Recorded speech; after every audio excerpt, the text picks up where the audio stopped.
はい、皆さんこんにちは、こんばんは。はじめまして、花です。今日もよろしくお願いいたします。いつもご視聴いただき、高評価ボタン、そしてコメント、大変嬉しく思っています。ありがとうございます。今日は、家族リーディングということでリーディングしていきたいと思います。ご両親のことを自分が選んで生まれてきたと世の中ではこう言われてると思うんですけれども、体内記憶のあるこの話ですと、ご両親を選んできてる場合もあれば、おじいちゃんおばあちゃんを選んできたりとか、兄弟、お友達を選んできてる場合もあるって聞いたんですね。でって思いまして、結構セッションとかさせていただいてもですね、ご両親とのその仲が非常にこう、言葉は悪いですけど裏分ぐらいすごく嫌だという方とかも中にはいらっしゃって、もともとちょっと前までの私の考えでしたら、ちょっと前っていうかその当時の考えでしたら、ご両親を選んで生まれてきたのになっていうのがちょっとあったんですけども、今の認識ですとそういったところも含めて悩んでたりとか、解消できてない心の重さみたいなのをこのリーディングで解いていければなと思いまして、今日リーディングさせていただきたいと思います。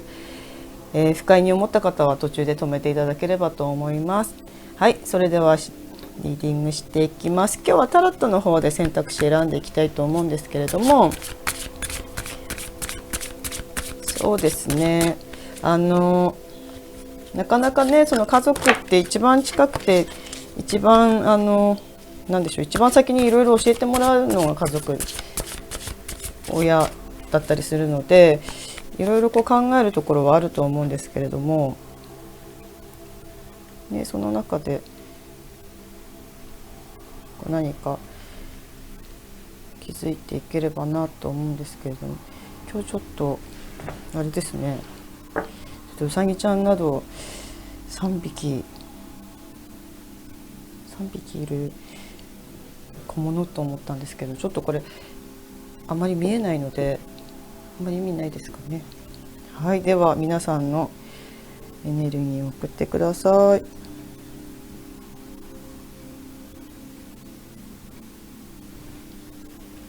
きますね。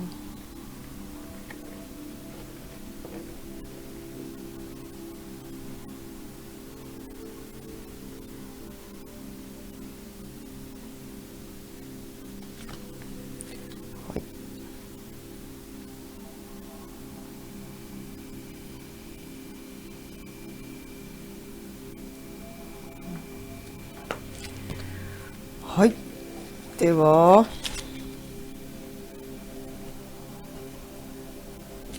リーディングしていきたいと思います。この時点ででは白いうさぎちゃん、茶色いうさぎちゃん、グレーのうさぎちゃん、でもきっと私やってるうちに A さん B さん C さんって呼んでしまうと思うんですけれども、もし直感で1枚選んでいただければと思います。では浄化していきます。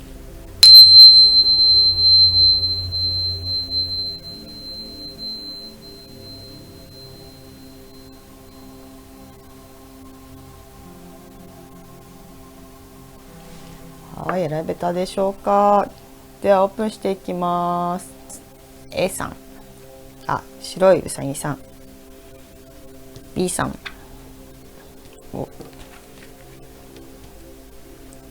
ブラウン、茶色のうさぎさん、グレーのうさぎさんですね。こちらの3枚で選択肢していきたいと思います。選んでみてください。はい、それでは白いうさぎさん、こういう感じはどうなのかな。見えてないか。はい、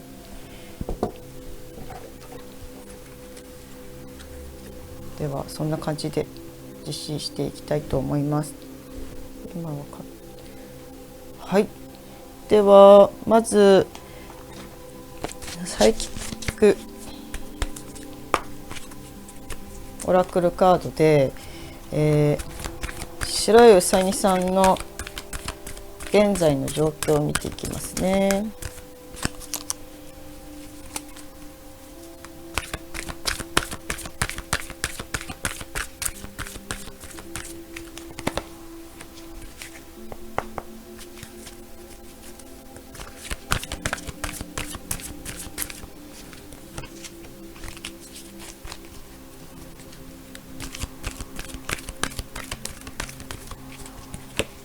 はい、では見ていきますね。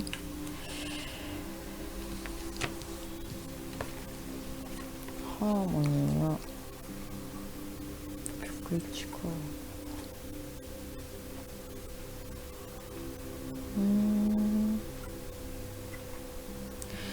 なんとなく今停滞している感じが伝わってきますね。いろいろ考え込んじゃってますかね。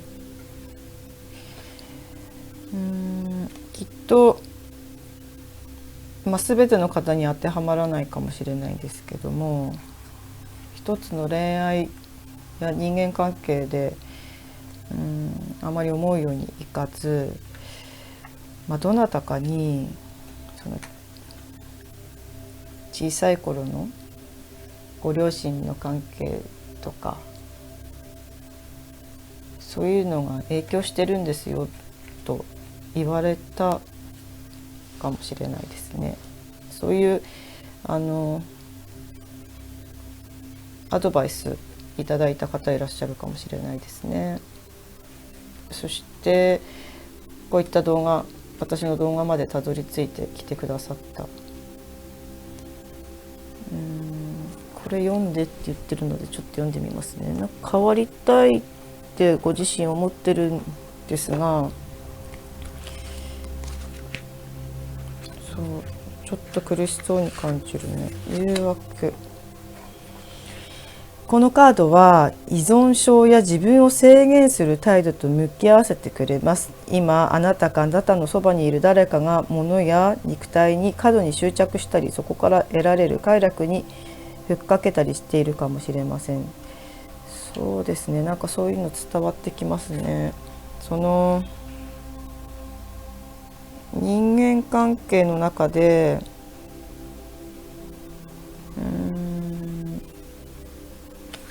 読むと逆に入ってこなくなっちゃったね。それ伝わってきますね。その過度に恋愛や人間に執着することによってあまり物事がうまく進んでなくて、どうしたらいいんだろうっていつも頭で考えて行動してきてらっしゃるように感じますね。わかりました。では、そ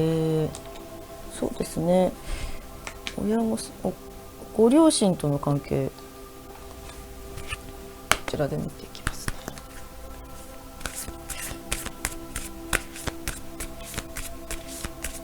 ね。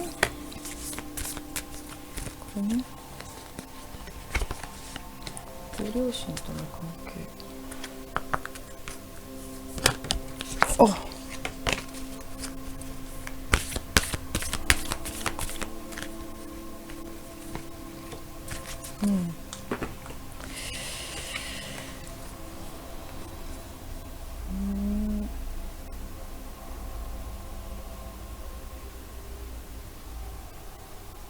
どっちも逆できたのか。厳しい親御さんだったんですかね。なんかあまり近くに入れなかったのかな。向き合ってもくれなかったのかな。何かあっても手を差し伸べてくれなかったのかもしれないですね。なんかご自分で光を見出しながら生きてきたみたいな感じで聞こえてくるので、小さい頃か。兄弟はいる2人で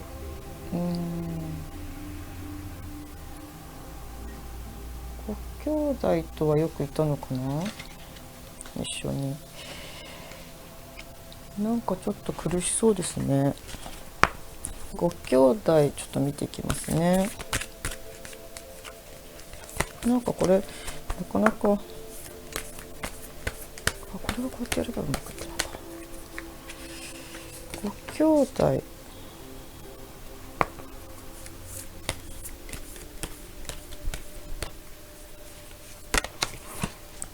兄弟いらっしゃらない方ちょっとスルーしてください。ご兄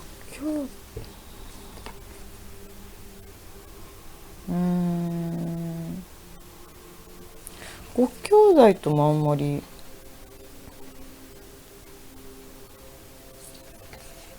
そんなに近く感じないですね。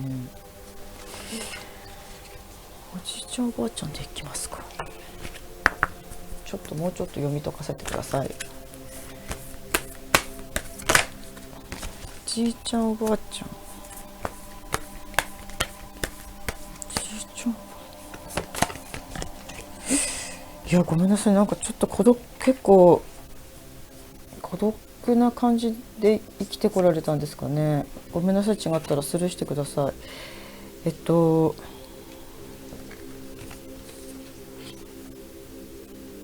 結構色見ていただくと暗い色のものが多いというか、私の中に入ってくるメッセージとしては、あまり小さい頃こうに良い思い出がないようなイメージで入ってきますね。まずご両親との関係こうでしたよね。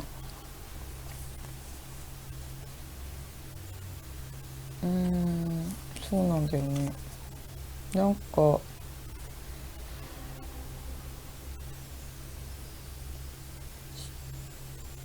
さい時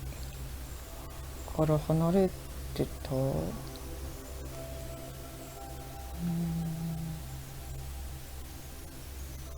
なんかあんまり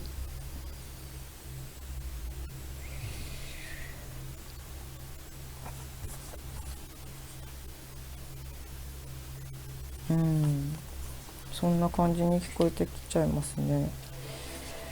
ご兄弟はいらっしゃらないのかな。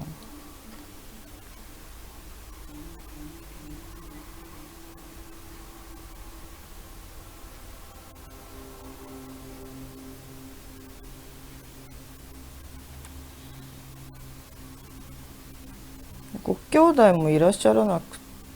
いらっしゃっても一人いないように感じるんですけど、いつも兄弟欲しいなって思ってた感じですよね。ご兄弟羨ましいなっていう感じが伝わってきます。おじいちゃんおばあちゃんも遠くにいたか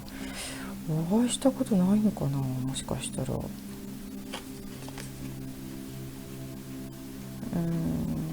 ごめんなさい、違ったらちょっと悲しみが入ってきちゃったんですけど、結構いつも人にだからこそ人に好かれたいれようとしてきた感じが伝わってきますね。ではちょっと違うなっていう方は選択肢を変えるかスルーしてみてください。苦しくなったら止めてください。私もなんかちょっと苦しくなったら一旦止めるかもしれないです。なんかちょっと悲しかったですよね、こちらの方、白うさぎさん。悲しさがちょっと入ってくるので、そうですね、これはどうと読み解いていこうか。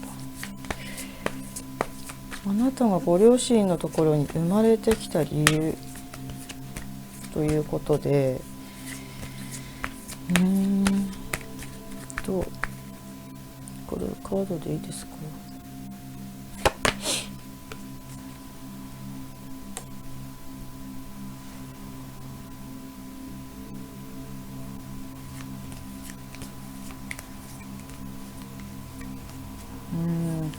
実際ご自分が自由を求めて生まれてきてらっしゃる、そのなんて言うんでしょうね、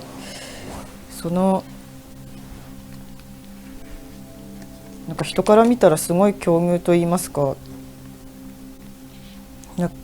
か自分では気づ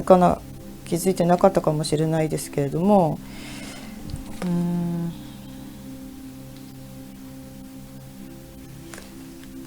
ご自分がですね、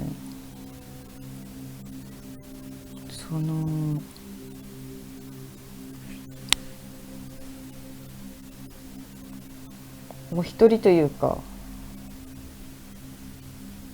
自由に自分は一人でも何でもやっていける、生きていけるっていう感覚を知りたくて生まれてきてらっしゃいますね。でこっちは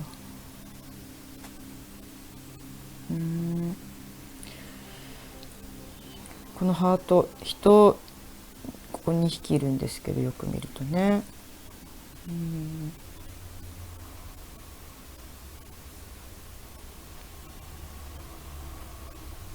こういった境遇の中でも人を愛して愛されるっていう、そういう自分になっていく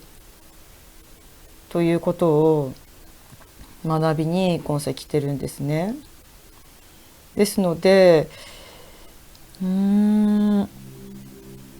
その今起きているその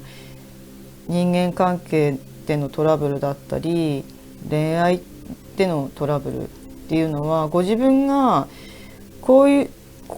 っていうか、このご両親、ご兄弟、おじいちゃんおばあちゃんに対してのその何のしがらみもない自分が、変な話、どれだけご自分一人でっていうか、そういう境遇からでも立ち上がって愛を見つけていくかっていうところに、ご自身が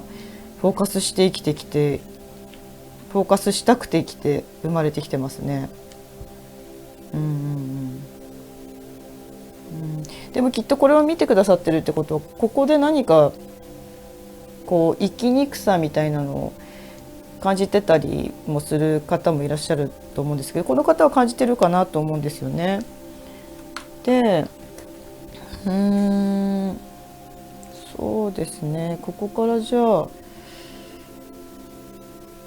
う読みとこうかな。そのご自分のことをもう少しじゃあ掘り下げていこうかな。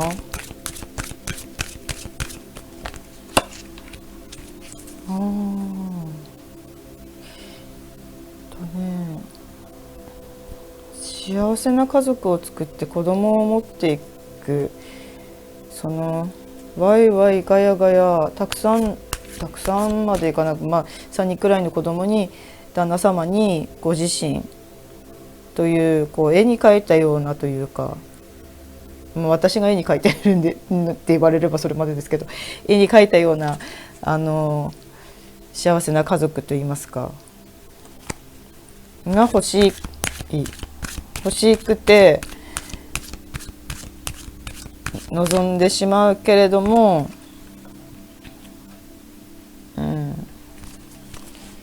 望んでいるんだけれども、表面的に美しい人だったり、彼だったり、女性だったり男性だったりに走るを好きになりまして、傷つくことも多いかった。でその境遇に目を当てるそのご家族とのね関係とかを考えるようになったかなというふうに感じられました。そういうふうにそういうふうには感じると思います。私も感じて読み解こうとしたこともありますし、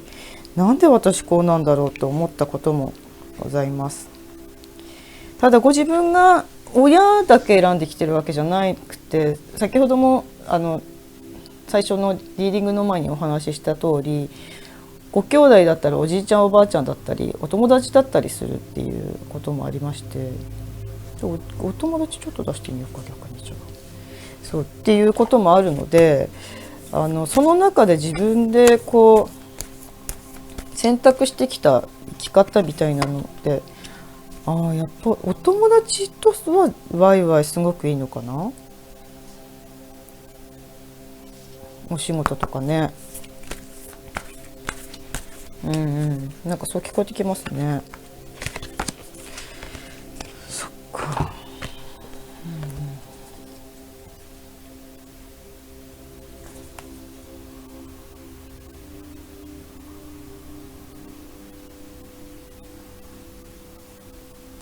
お仕事の方が力でなんとかやってこれてた。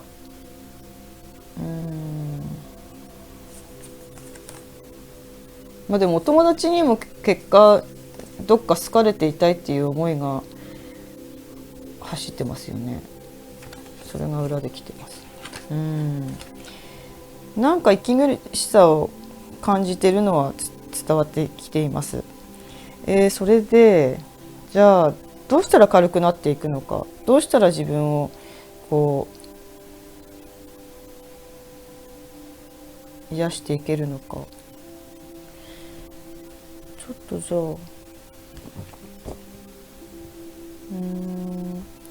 宇宙のカードにしようか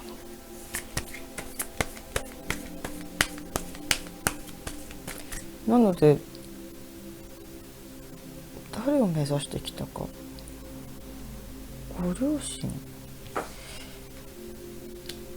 もちろんお腹に入る時にご両親のお父さんとお母さんが交わって、そこに愛が生まれてきてらっしゃいますので、ご両親のことはもちろん選んでるんですけども、その中で誰に一番フォーカス当てた人生になるかっていうのをご自分でまた選んでるんですよね。でそれがこの中だとご両親、ちょっともう一回見ていきますね。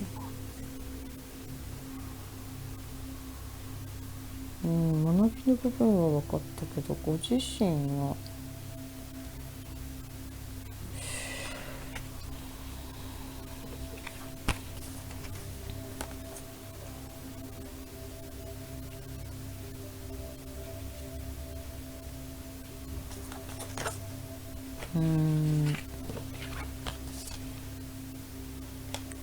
ここではない。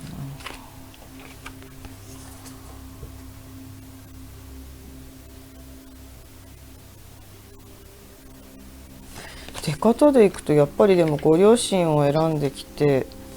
はいますね。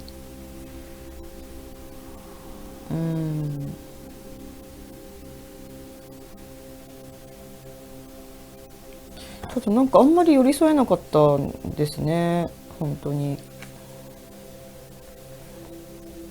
ご両親とも忙しかった。早い段階で離れてるかな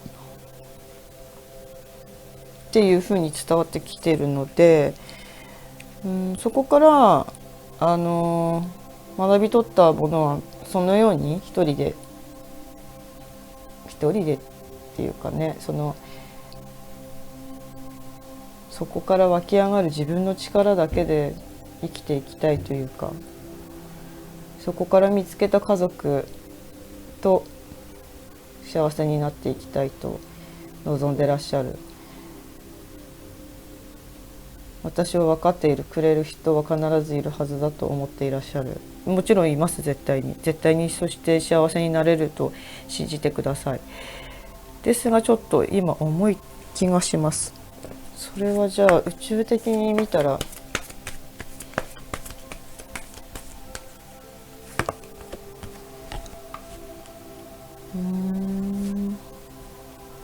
変わっていくところにこれはちょっと多すぎるので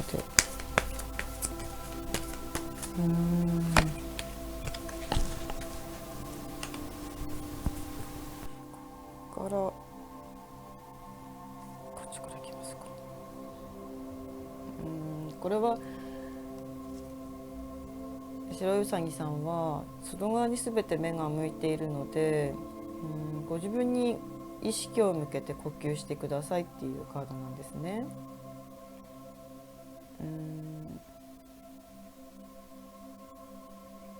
今起きている現実っていうのは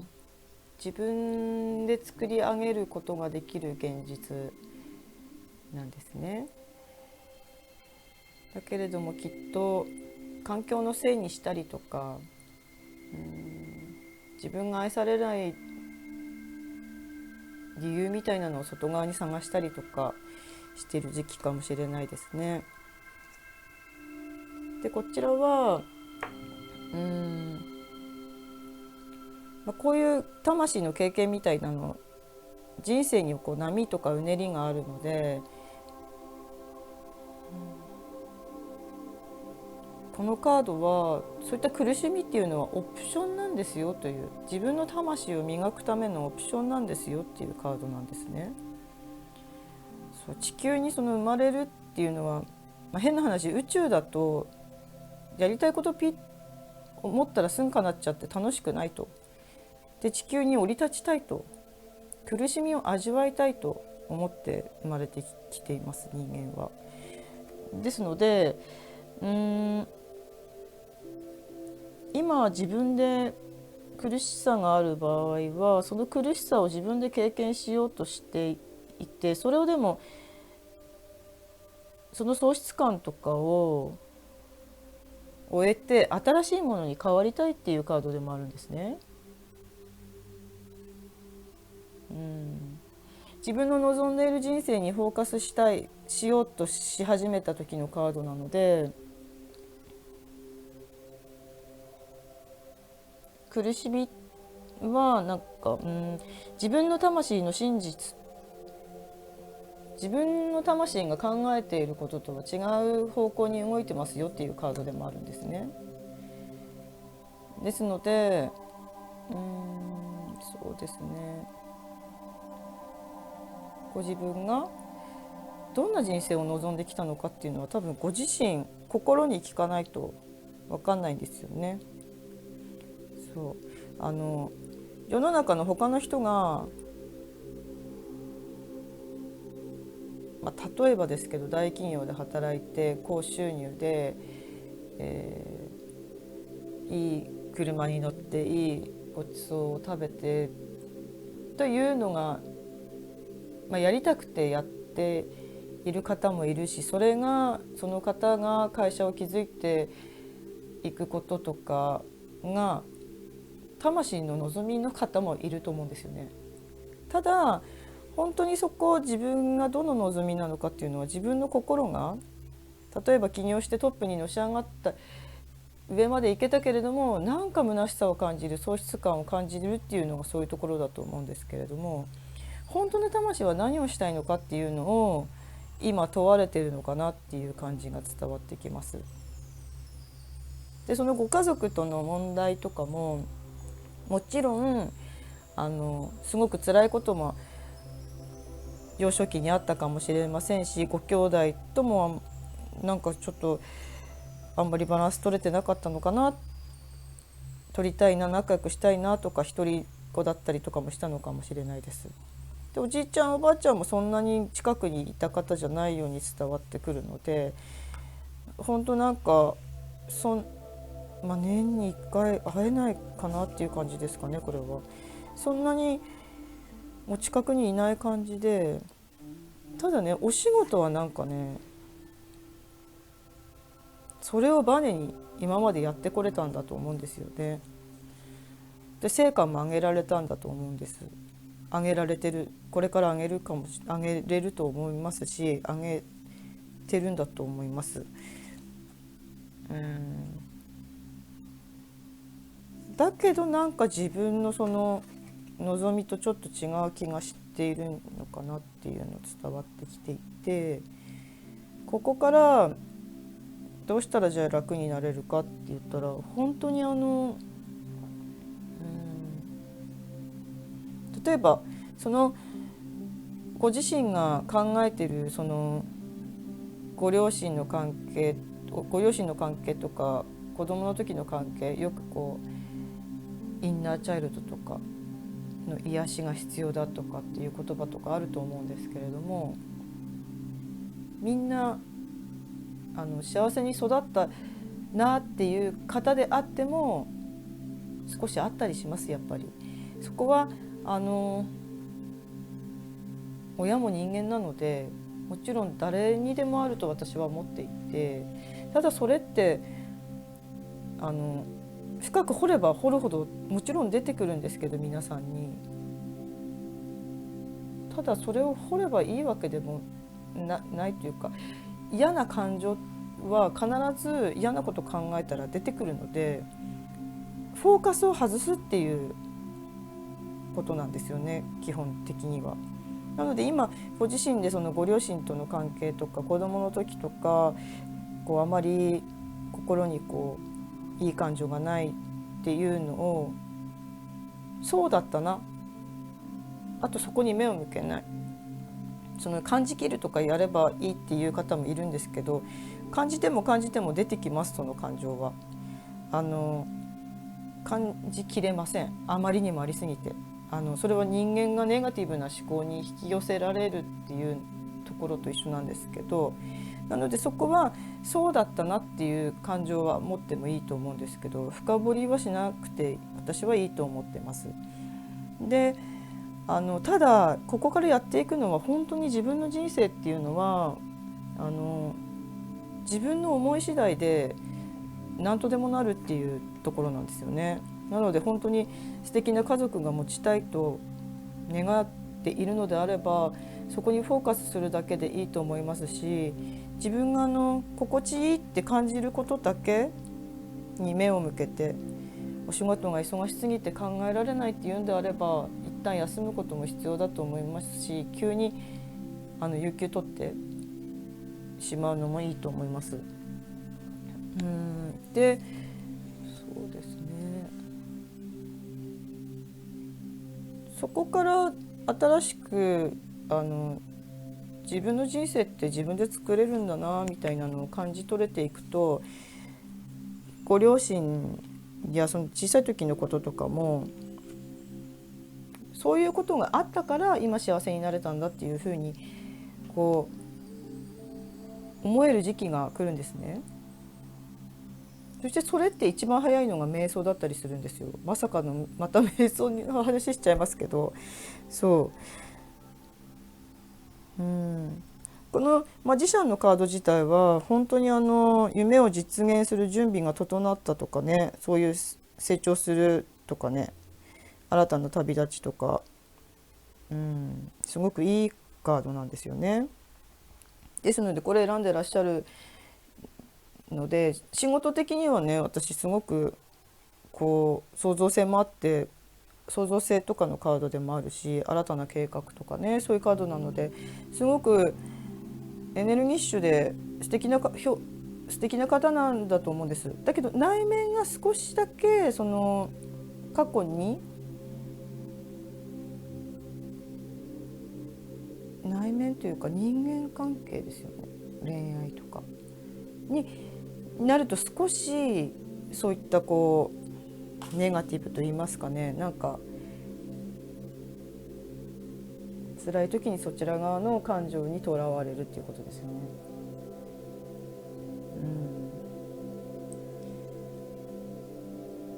どんな状況で生まれてきても、周りにどんな方がいてもご自身が幸せであるという気持ちになれるって本当に唯一できるのが瞑想なのかなと思ってます。ですので少し瞑想してみるのいいかなと思うんですよね。ご先祖様からなっていきますね。そう瞑想のね動画、私もなので出してるというか、自分でもあなたのマインドはフリーなんですよ。どう考えてもいいんです。どう生きていってもいいんですよ。その今ネガティブに捉えている感情も見方次第では自分が幸せになるための気づきのチャンスでもあります。ね、そうやって言ってますよね。なのでご自身が過去を小さい時のこととか探る、少し気になったかもしれないんですけど、ご自身が幸せになるにはご自身に目を向ける。周りのことは大体思い込んで生きてるので、ご両親とうまくいってないからそうなるんだとかって思ってらっしゃる方もいるかもしれないんですけど、例えば愛されて育たなかったから愛を知らないとかね。でもそれもなんか周りから作られた外側の声なので、ご自身に自分自身にね、心にハートがあると感じていただけるようになことをする、目指していくことで、あなた様の人生がさらに軽やかに生きていかれる、あなた様の人生が軽く道筋ができていくのかなと思います。はい、何か参考になればと思います。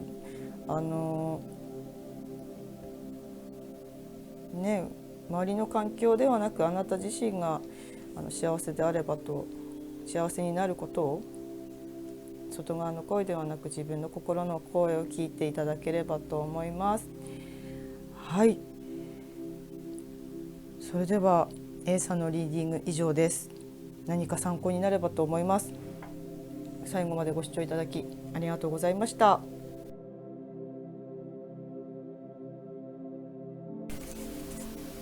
では、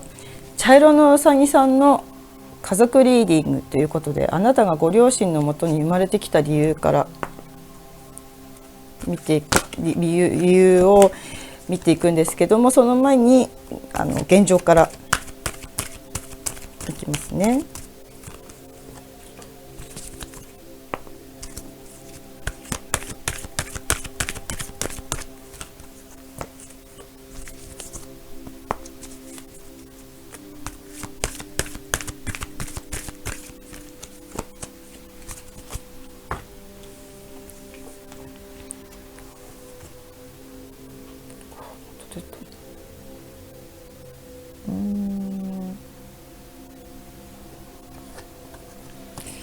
できますね。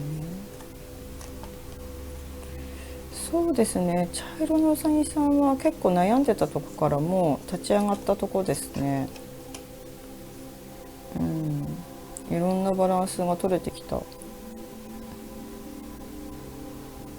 人間関係もパートナーシップも仕事もそんな風に聞こえてきてますね。なんか辛かった方は辛さを通り抜けます今ですのでご安心ください。ですね。では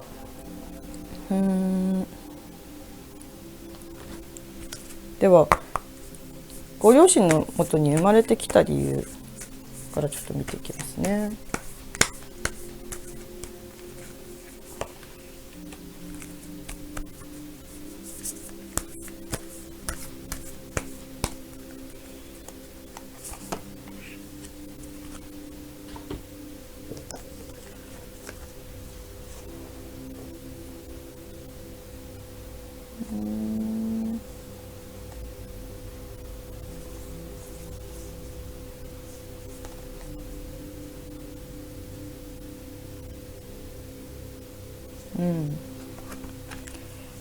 はい、ではこちらからも2枚持ってきますね。ちょっとこれ1枚もらいましょう。で体操です、アニマルさんはこれ。はい、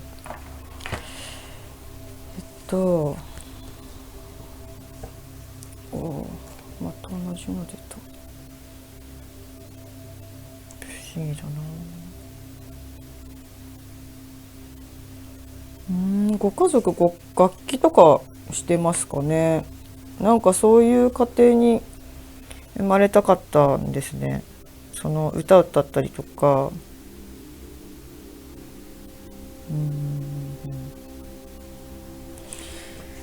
そんな風に聞こえてきますね。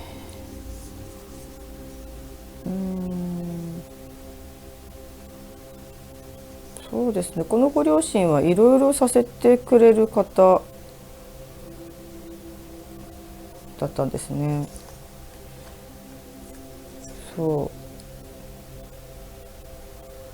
なんてもやってみさせてくれる、やってみてっていう感じですね。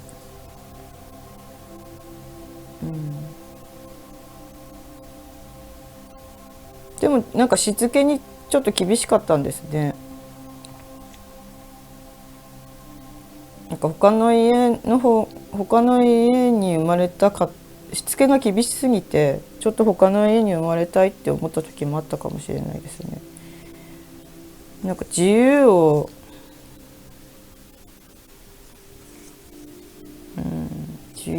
そんなに、ご両親は自由にさせてるつもりなんだけれども、茶色のうさぎさん自身がそこに自由を見出せてないっていうかね、そんな感じで伝わってきますね。で歌とか歌ってたりとか、ファッションのセンスが、着るものとかもね、なんかすごくこだわってたりとか、個性的な家族で、ご自身も音楽今されてるかもしれないですし、本当はそういった才能、音楽だけじゃなくて芸術とかね、そういった才能がある方だと思います。こちら見てくださってる方、本当はそういうふうに生きていきたいとかね。なんかちょっとしつけが厳しいからな。ここからはそう聞こえてきますね。どうやっていきたいか。なんか一人で活動するっていう感じではなく、何人かで活動していってる方っていう感じもしますね。社会人だったら必ずね、会社に何人もいるし。これが気になるんだよな。ちょっと読んでみますね。読んでと言ってるもんね。読みましょう。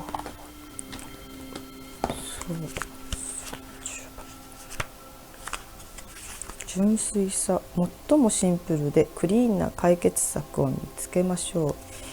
う。今あなたが行っていることを始めた動機把握しましょう。何かにあれですね、動機ね。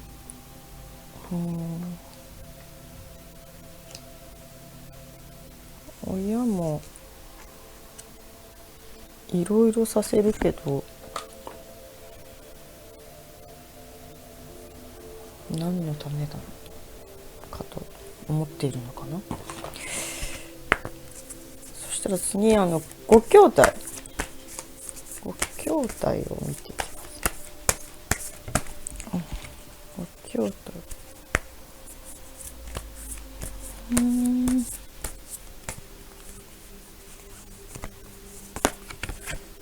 取れた。不思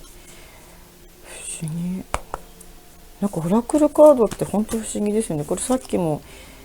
A さんの時、白うさぎさんの時はこう出たんですけど、出てたし、これも白うさぎさんの時こうやって出てたんですよね。でも全く違う見解でお話ししてるので、これも出てたね。こっちでこうね、不思議。これをご兄弟、おじいちゃんおばあちゃんいきますね。おじいちゃんおばあちゃん、これも出た。これはさっきここに出てたね。おじいちゃんおばあちゃんは割と近くにいらっしゃったのかな。寄り添ってくれてた感じがしますね。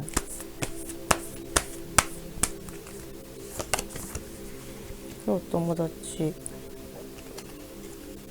なんか誰をね選んでっていうか、こうお母さんとお父さんの愛からは生まれてきてるんですけど、そこから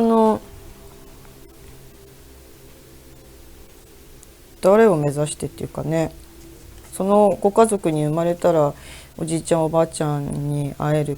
から生まれてきてる場合もあるんですよね。なんかご兄弟の仲は良かったんじゃないですかね。ただお兄ちゃんがいる感じに伝わってくるんですけども、全ての方じゃないと思うんですけど、お兄ちゃんお姉ちゃんがいると思うんですけども、なんかその方が羨ましかったりとかね、1番目の子がいいなみたいなのも聞こえてきてるので、2番目だったりするのかな。全ての方じゃないと思いますけど、だ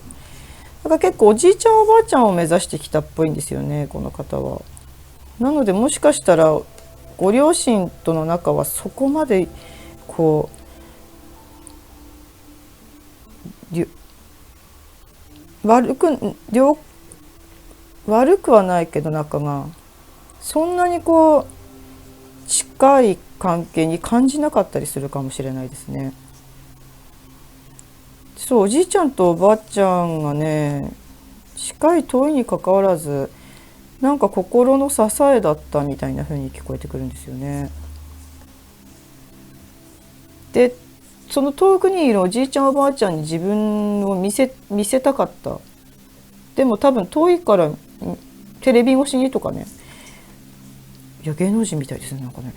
ただ本当そういうこうなかなか見せれてないかもしれないけど、見せたいみたいなのがすごいある感じですね。芸術家な感じが伝わってきますが、どうですかね。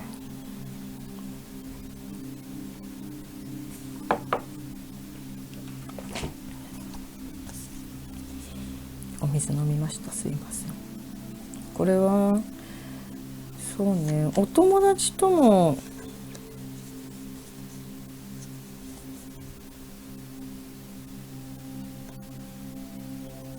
あなた様が才能があって羨ましいと思われたりとかしてるのかな。なんか仲いい方と活動してそうだけど、それ以外の方、お友達っていうかとはそんなにこう交わってない感じですね。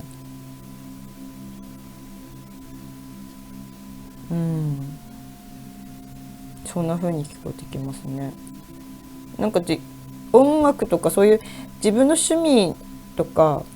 仕事とかそういうので交わる人以外とはなんかちょっとバランス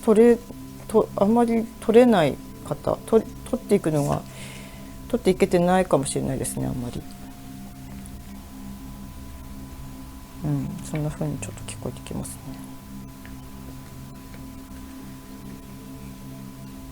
ではそうですね、結構バランスっていうのがあなた様にとって、お父さんお母さんここに置こうか、バランスっていうのが結構キーっぽいですね。ではご両親のところに生まれてきた理由、少しさっき触れましたが、どうしたら生きやすくなっていくかとかですかね。見ていくって言ったら、ご自分がその方、おじいちゃんお母さんお父さんを選んできた、もう少し深く掘りますね。おじいちゃんおばあちゃんな気もするので、ちょっとそこにも1枚、これおじいちゃんおばあちゃんに1枚ですね。ちょっ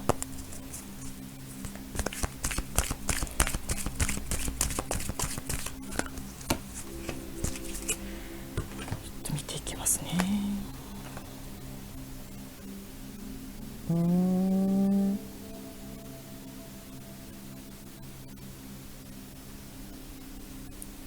いや、過去世でお父さん、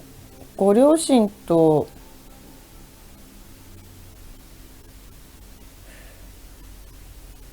過去世でご両親とどの関係だったんだろうな。なんかちょっと意見が対立する関係って聞こえてくるので、と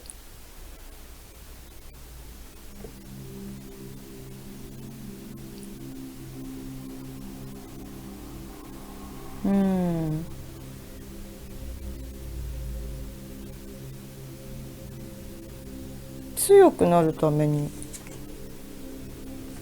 やっぱりおじいちゃんおばあちゃんのどちらかが過去世で親だったんですね。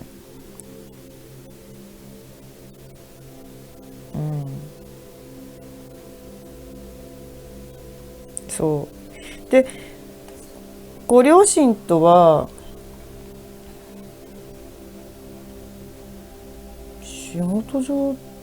とかのお付き合いの方もいらっしゃいますね。なんか少し意見が違う方のようです。だけれど音楽とかそういう芸術のところはご両親にねそういうのがあって、ここの家庭に生まれたら自分のその才能を生かせるんじゃないかみたいなのがあったそうです。じゃあそ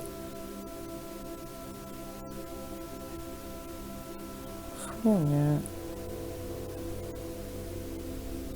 はい、そういった形みたいですね。なので、少し違和感、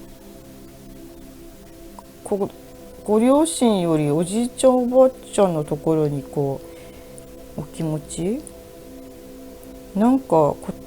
じいちゃんとおばあちゃんに会うとホッとするなみたいなのあるかもしれないですね。そしたら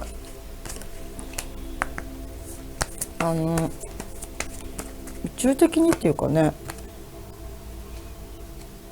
あなた様はでもいろんなことに結構恵まれてるというか、お助けが結構入りやすいんじゃないですかね。例えばどういった芸術的な仕事じゃなかったとしても、何かあった時に芸術的、芸術的って聞こえてくるんですけど、そういった仕事をしてる時にもうダメかなと思っても助けてくれるような手助けが入ったり、本当はお空で会うって決めてきた人と本当いいタイミングで会うなみたいな感じで、いやここに必要だったんだよみたいなことが多いと思います。そう、これはあなたは何者にも変えられないっていうカードなんですけど、ですのでその動物とかねこう撫でるとすぐに自分らしく戻れるたりもすると思いますが、そういった個性がね本当に個性ある方だと思うので、日本で生きててその個性がちょっと苦しくなる時もあったと思うし、これからもあるかもしれないんですけども、そうですね、比較的でもこれ出てるってことは、そしてねこの選択肢のカードもってすいません3なので、全体的に全部うまくいきますよっていうカードなんですよね。きっと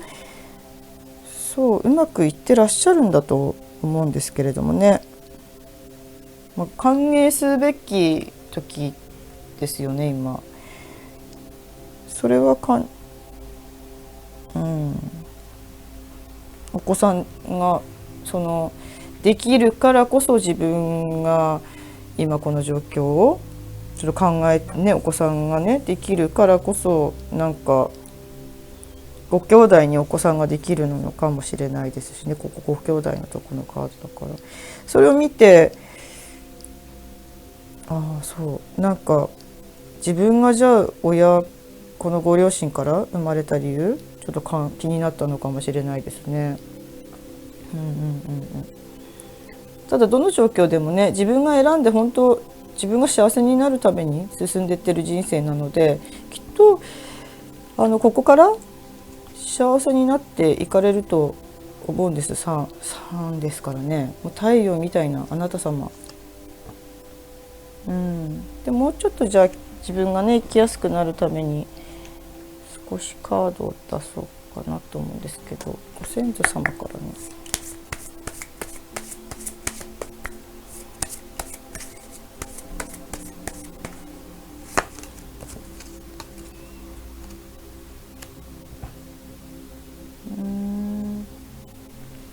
学んでる。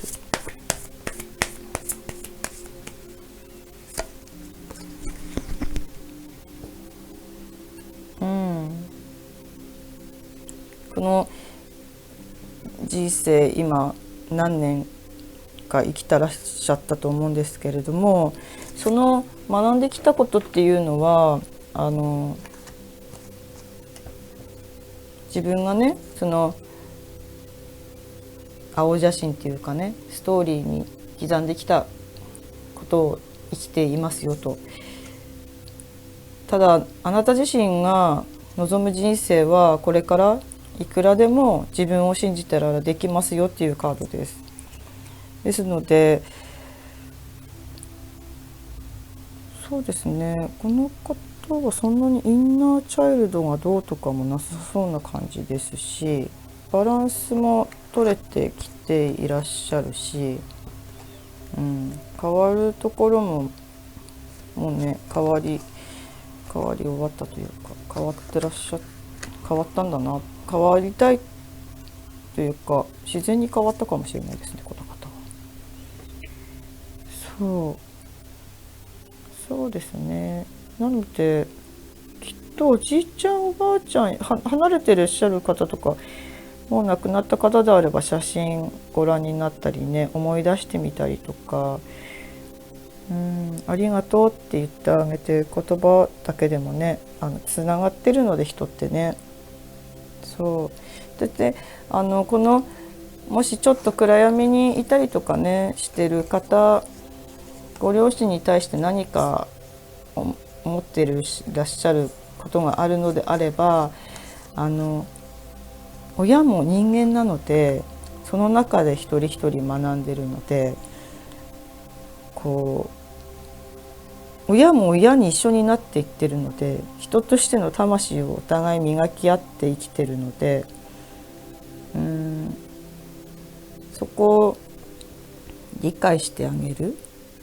何か言われて傷ついたこととかも、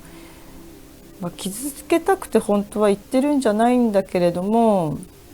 親も人間で学んでるんだなと、そしてそのことによって自分が悲しんだり、そこからなんだよって思ってこういろいろ例えば勉強したりとかね、本読んだりとかすることもあなたの魂のその成長のためですよっていう全体的な流れのリーディングでした。はい、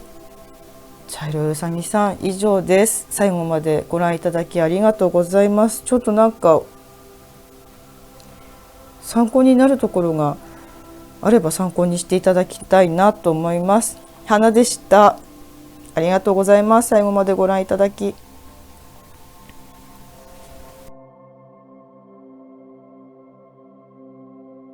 はい、ではグレーのうさぎちゃんの、家族リーディング、あなたがご両親のもとに生まれた理由ということで、まずはサイキックオラクルカードで見ていきますね。まず3枚もらっていきます。はい、今からいきますね。はい、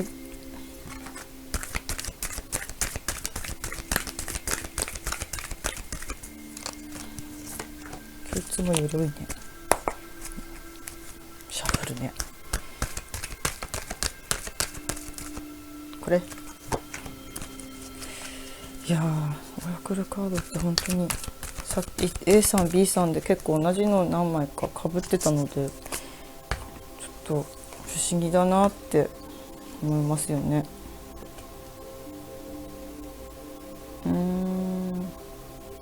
何か旅立ちの時なんですけれども、心が穏やかではない。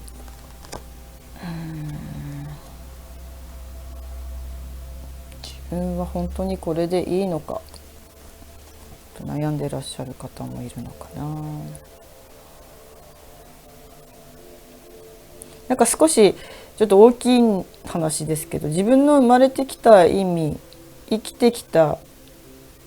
意味、生きる理由みたいなのを考える時期ですか。なんかハートのチャクラが重い感じ、ハートがそうですね、重い。なんか船でなんかしようと、例えば海外に行きたいとか、今回はこのカードから伝わってくるんですけど、親元離れるにあたってとか、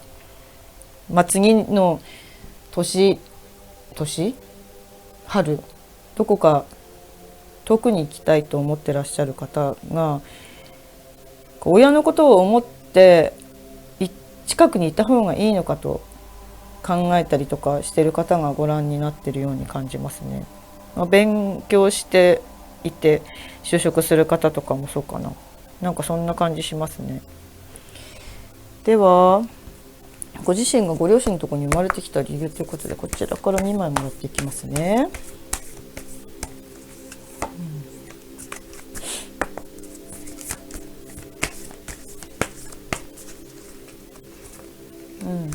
であと2枚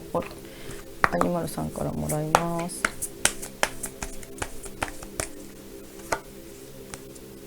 もういい？もう一回。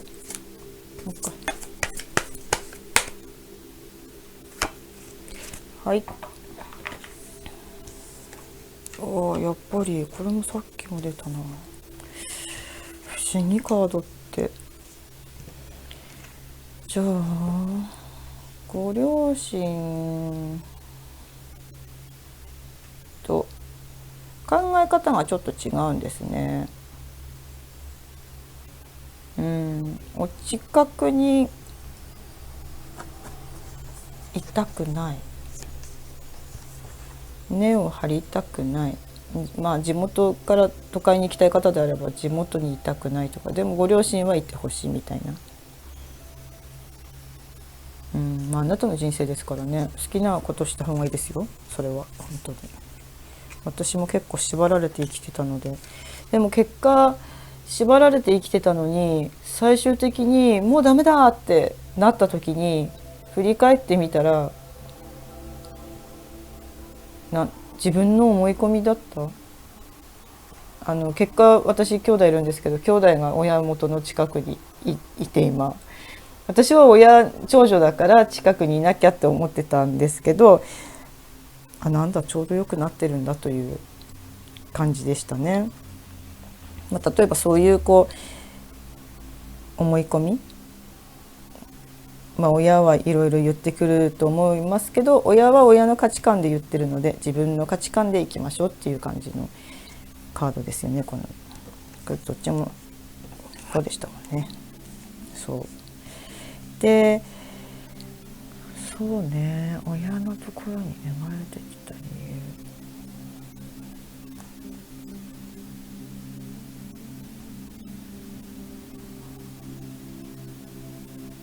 多分お強いんですね、ご両親がね。みんながそうではないと思うんですけれども、地元の力のある方みたいな風に伝わってきますけどね。で、なんかごめんなさい、全員には全然当てはまらないと思うんですけど、議員さんとかね、地元でそういうのやってらっしゃって、ちょっと地位っていうかね、そういう権力とかがある方で、そういう会社の社長、ともちょっと違う気もするけど、なんか権力みたいなのが聞こえてくるんですけど、そうで、あなた様は案外そういうのが嫌だったみたいですね。でここでじゃあ、ここのご家族に生まれてきた理由っていうのは、も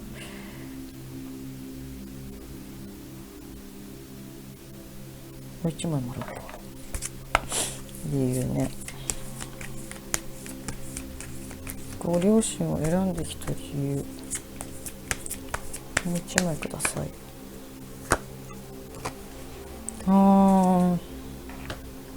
華やかなのはでも好きなんですよ。いろいろさせてくれるご家族でもあって、ご両親でもあって、華やかに、輝いて生きていってる自分っていうのを見たかった。格好生ではそれができなかったっても聞こえてきてるので、そういう華やかな自分が大事だったんだと、大事というかね、今世でやりたかったことだと思うんですよね。でまた船出していくのにっていう感じですかね。そしたら次はこれご両親なんですけど、ご両親のところに生まれてきてるんですけど、じゃあご兄弟とね、ご両親を選んで生まれてきて、お父さんとお母さんの愛で生まれてくるんですけども、そこからおじいちゃんを目指していたりとかね、おじいちゃんおばあちゃんを目指していたり、お友達目指していたり、兄弟目指していたりとかする方がいるので、ちょっとだけ見ていきますね。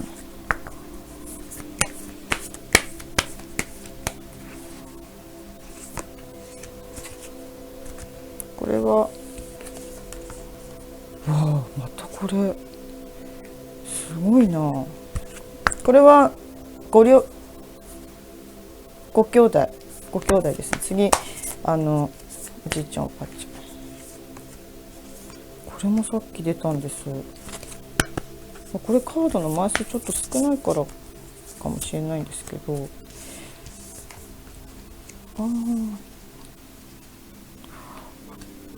綺麗。お友達、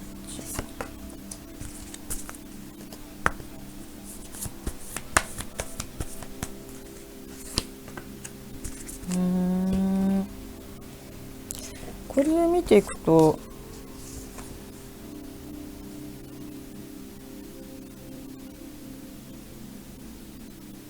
ご兄弟いらっしゃる方は結構喧嘩されましたね。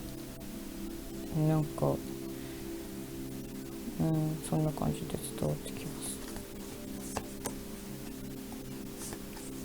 ちっちゃい時はすごい喧嘩したけど、ちょっと今落ち着いたなみたいな方もいるかな。でこちら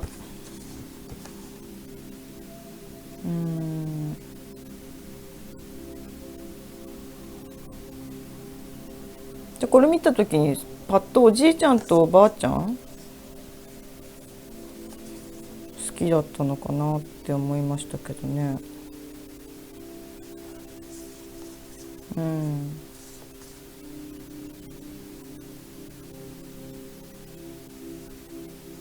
愛に守られてる。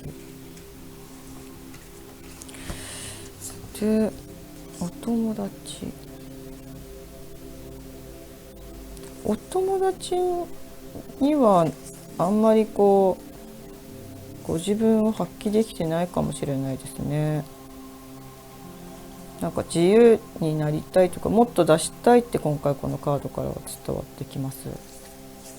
これもなんか本当は華やかな自分とかをもっと出せるのにね、なんかストーリー性になってしまうんですけど、結構その家柄的に華やかな部分を逆にちょっとお友達には隠してるかな。これ読んでって言ってるのでちょっと読んでみますね。境界線。必要なこととそうでないことを判断することで健全な境界線を引くことができます。自分にはこのように接してほしいと人々に示すこともできます。自分にとって何が健全で何が正しいか、余分なことを除いてシンプルに考えてください。おじいちゃんとおばあちゃんには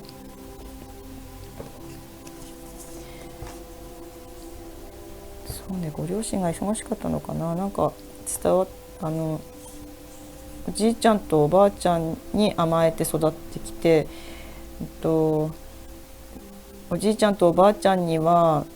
イエスノーをはっきり言えて本来の自分を見せれる。そして、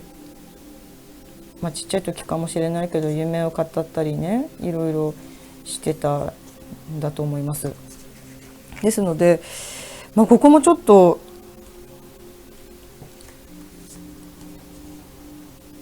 ご両親であってもなんて言うんだろう、性格合わないっていうのはあっていいことだし、あると思うんですね。ご両親も人間なので。でこういった例えばね、甘やかしてくれるおじいちゃんおばあちゃんがいて本当ありがたいことですし、そういった状況をご自分で選んできたのは表面的には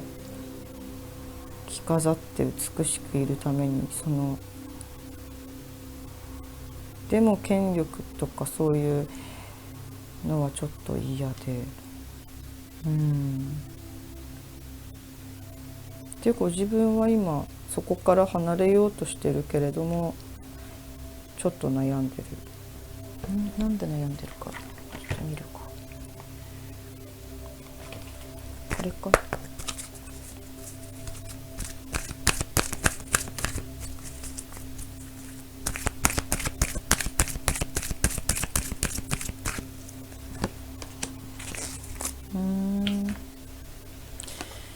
もっとご両親に愛されたかったんですね。愛されたいんですね。なんかこのカードがね訴えてくるんですけど、多分そういうことなんですよね。心の底にご両親にもっと見てほしい、愛されたいみたいなのが残ってらっしゃる。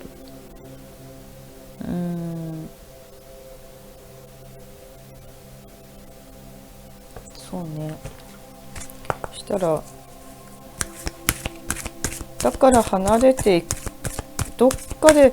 嫌って思っててもどっかでそう思ってて、なんか離れていくのに離れたくないのかもしれないですね。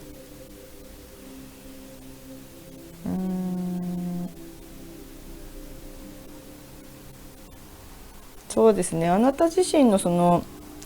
思いを癒すという意味で、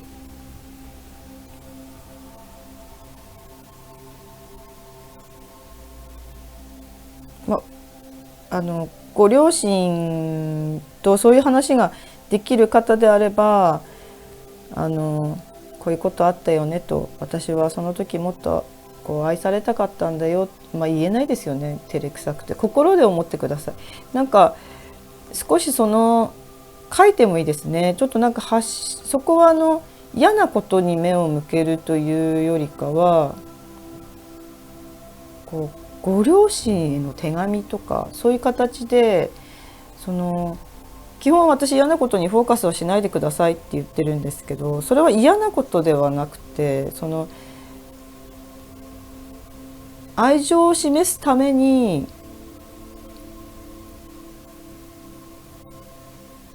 書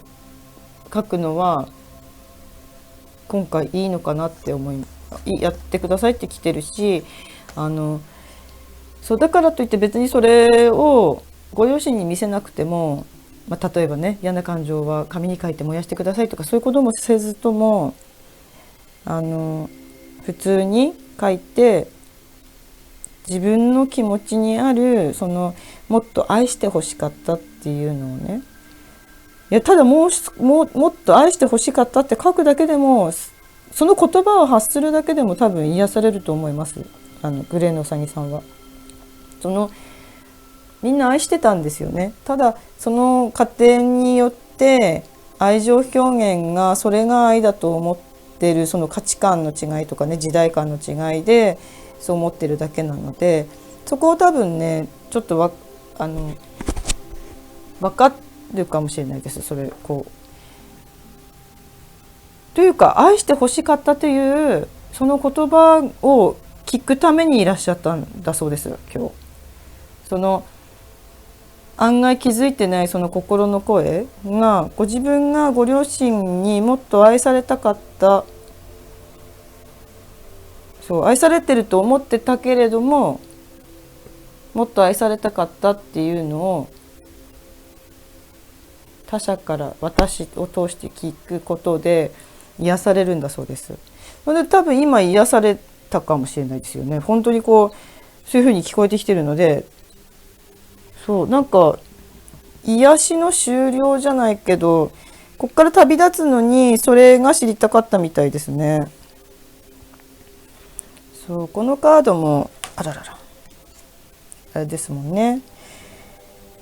母性愛とかそういう感じなので、お母さんにもっと愛されたかったのかな。なんか夢日記をつけてとかそういう感じの自分をね幸せに導く日記つけてとかって、このカップのクイーンさんはね言うんですよね。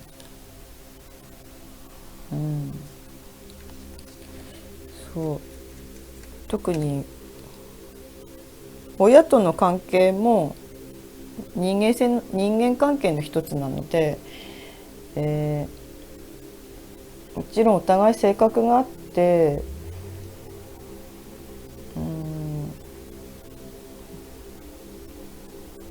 ぶつかったりね、一番最初にいろいろ教えてもらう人なので、おじいちゃんおばあちゃんが助けてくれたりとかねしてきたと思うんですけれども、親との関係もそれこそこれ夢日記つけてっていうのでもあるように、夢っていうかね、どういう理想の親子関係がいいかっていうのを寝る前に思い浮かべるのもいいですよね。それが強いては恋愛にも発展していくし、ちょっとバランスがねなんか取れてるようで取れてなくて、多分表面的には華やかでお綺麗な人生を歩んでらしてお綺麗な方だと思うんですけれども、その心に秘めたその心の叫びっていうかがもっと愛してほしかったなので、そのことでハートのチャクラもねちょっとひっくり返ってるところを見ると正面になってくるというかね、開いてくると思うので、癒されてくると思うので、自分の心にねちょっとフォーカスしてあげてみてください。宇宙からのカード1枚もらって、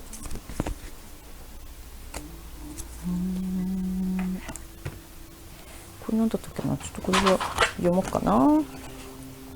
43番。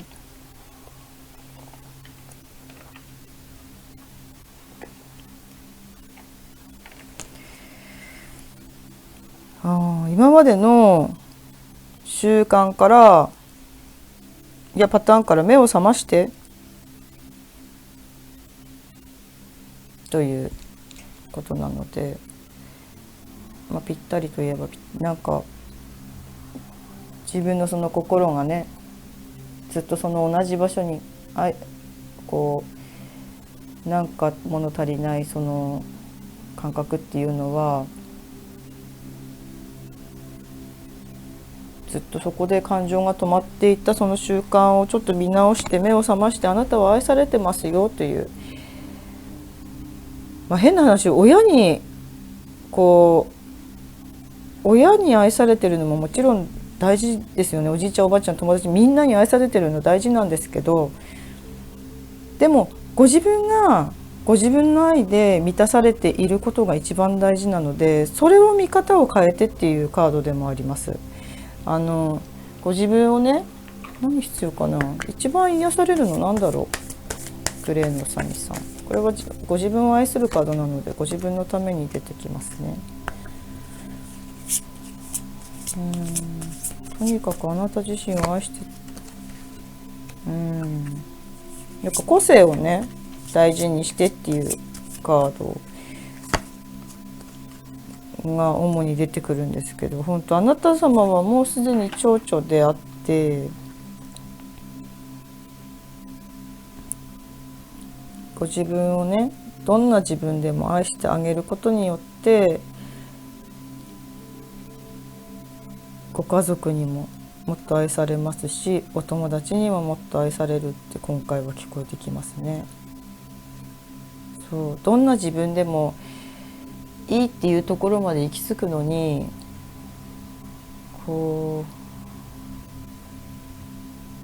やっぱりこれまた瞑想なんですよ。本当に瞑想ってしつこいんですけど、私ご自分を本当に愛せるようになるのっていうのは、生まれてきた時の愛とか光とか自分自身に気づくのが一番早いんですね。大切なんですね。周りからのその愛情っていうのは実際は、もちろんそれはご自分の投影でもあるので、例えばね、この家族関係でちょっとここが嫌だなと思ってたとかっていうのは、ご家族だからいいと思ってるかもしれないんですけど、投影して粒子で伝わってるので、相手も何か感じてるんですよね。一枚壁あるとか、例えばだけど、この昔の年代の人とかね、その年代の人によってはどのぐらいのその年代の方が見てるかまたバラバラなんですけども、どっかで枠にはめたくなってしまったりするとかねっていうのは、もちろんその価値観、その方たちもその方たちで人間で学んでるので、ここから学ぶべきことなので、グレーのうさぎさんが自分らしく個性を発揮して、自分を愛してあげて、自分の個性を発揮していくと、周りの方ももちろん変わっていくので、今回多分そういったもっと愛してほしいのその愛をご自分に向けてあげてください。その個性も含めて、もっと愛してほしいって思ってしまう自分も含めて、もっと愛してほしいって思うのもすごく自己表現なので大事なことです。その言葉が出てきただけでも、隠れてた眠ってた気持ちが出てきただけでも素晴らしいと思いますし、なのでそこを思い出してご自分に目を向けて行くと、もっと生きやすくなるし、そうですね、もっと生きやすくなるし、船出も自分は好きに生きていいんだというか、自分らしく生きていいんだっていうお父さんお母さんご家族の人生ではないのでね、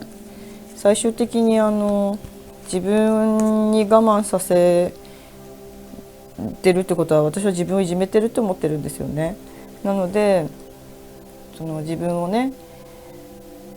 自分に一番優しくしなければ他の人にも実際は優しくできてないわけで、どっかで相手にも無条件じゃない制限をかけてみちゃうので、それは両親に対してもなんですよね。なのでそこを分かってほしくてこのリーディングに来てくださったのかな、私にこのカードを引かせたのかなって思いますね。はい、グレーのうさぎさん、最後までお聞きいただきありがとうございます。今日は以上になります。何か参考になるところがございましたらと思います。ありがとうございました。花でした。